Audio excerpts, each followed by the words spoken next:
Эх орны ирээдүй болсон хүүхэд багчуудтай санхүүгийн боловсролыг олгох, бие даасан байдлаа хангах, зөв төлөвшөлтөд иргэн болон ажиллаж амьдрахад нь туслах зорилгоор Дэлхийн Мууза сангаас зорилготой хоримтлал бэлгэлийн аяныг эхлүүлсэн юм а.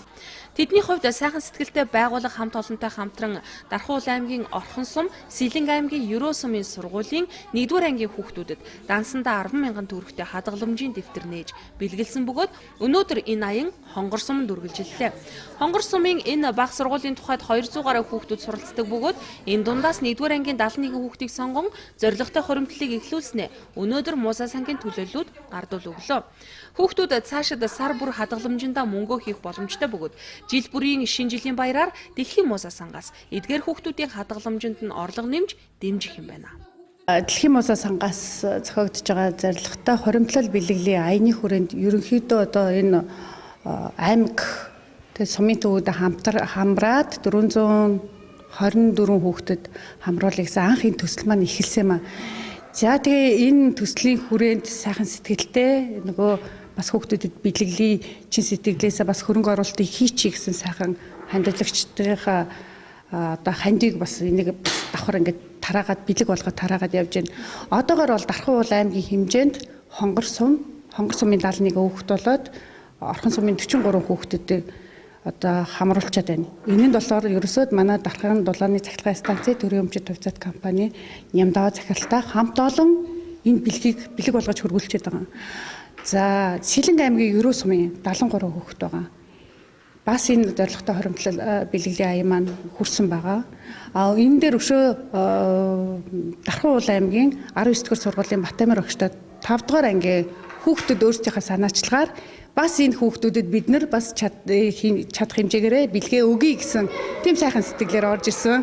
Тэднээс манай дээр бас 31500 төгрөгийн хандив орж ирсэн байна. Амьдрал сайхан зүйлийг эргээгээд бэлгэлдэг гэдэг мессежийг тэр хүүхдүүдэд өгье гэж бодоод эргээгээд тэр ангийн 21 хүүхдүүд бас зорилготой хоримтлал бэлгэлийн аяны хүрээнд хадгаламжийг нээгээд өгөхөд бэлэн болоод байж байгаа. Ирээдүйн иргэдийнхээ цаашид сурч боловсрох замд нь эдийн засгийн хүндрэл бэрхшээл бага байгаасаа гэсэндэ зорилготой хоримтлал бэлгэлийн аяныг 12 жилийн хугацаатай хэрэгжүүлэх гэж байгаа юм байна. Энэ төслийн хүрээнд эцэг эхчүүд хүүхдүүдтэй хадгаламжийн үр ашиг, хоримтлалын ач холбогдлыг таниулж, анх сургуульд орсон 1-р ангийн сурагчдад хоримтлалын эх үүсвэрийг шийдэн бэлэглэж, улмаар цаашид эргэх холбоотой ажилласнаар хадгаламж эзэмшигч хүүхдүүд ерөнхий боловсролын сургуулаа төгсөх үед өөрийн гэсэн зорилготой хоримтлалыг бий болгосон байхаар төсөөлж байгаа юм байна. Дэлхийн Муузагаас өгж байгаа энэ хор сангийн эдийн засгийн анхан шатны хүүхдүүд олгож байгаа энэ эдийн засгийн өөрөө гүйжиг бол бид нар бол эцгийн төлөөлөө хүүхдүүдийн өмнөөс хэлэхэд бол маш их баярлж байна. Хүүхдүүд маань одоо ингээд цаашдаа хоримтлалтай болоод ирээдүйдээ 12 жилийн дараа бас хоримтлалтай болоод өгснө гэж бас өөрсөнд нь бас санхүүгийн маш их том амжилт гаргаж байгаад маш их баярлж байна.